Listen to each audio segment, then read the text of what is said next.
भारतीय stock market अब recovery के रास्ते पर है। इन्वेस्टमेंट बैंकिंग फर्म एचएसबीसी का तो ऐसा ही मानना है। तभी तो उसने करीब 8 महीने बाद भारत की रेटिंग को अपग्रेड किया है। इससे पहले जनवरी में एचएसबीसी ने इसकी रेटिंग को घटाकर न्यूट्रल कर दिया था। अब जाकर इसने 24 सितंबर को अपने नोट में भारत की रेटिंग को अपग्रेड किया है और इसे ओवर रेट कर दिया। एचएसबीसी ने सेंसेक्स के लिए 12 महीने का टारगेट 94,000 फिर फिक्स किया है, जो कि 14.49% अपसाइड है। मंगलवार को ये 82,102.10 पर बंद हुआ था। एचएसबीसी ने करीब 8 महीने पहले जनवरी में भारत की री रेटिंग को घटाकर न्यूट्रल कर दिया था। इसकी वजह हाई वैल्यूएशन के बीच ग्रोथ में सुस्ती थी। इसके चलते इन्वेस्टमेंट बैंकिंग फर्म का मानना था कि अपसाइड की संभावनाएं सीमित हो गई हैं। एचएसबीसी का कहना है कि पिछले 12 महीनों में विदेशी फंडों ने भारतीय मार्केट से काफी निकासी की है, लेकिन घरेलू निवेशक बाजार की कमजोर चाल के बावजूद मजबूती से बने हुए हैं। इस साल दक्षिण कोरिया का कॉस्पी पूरे एशिया पैसिफिक में सबसे शानदार स्पीड से ऊपर चढ़ा है और ये 45% उछाल है, जबकि ताइवान का मार्केट 15% है।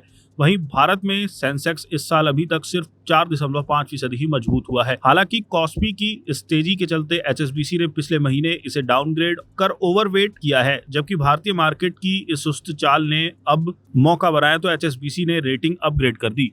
एचएसबीसी का कहना है कि अर्निंग ग्रोथ की उम्मीदें आगे भी थोड़ी हल्की हो सकती है, लेकिन वैल्यूएशन की चिंता अब नहीं रह गई है।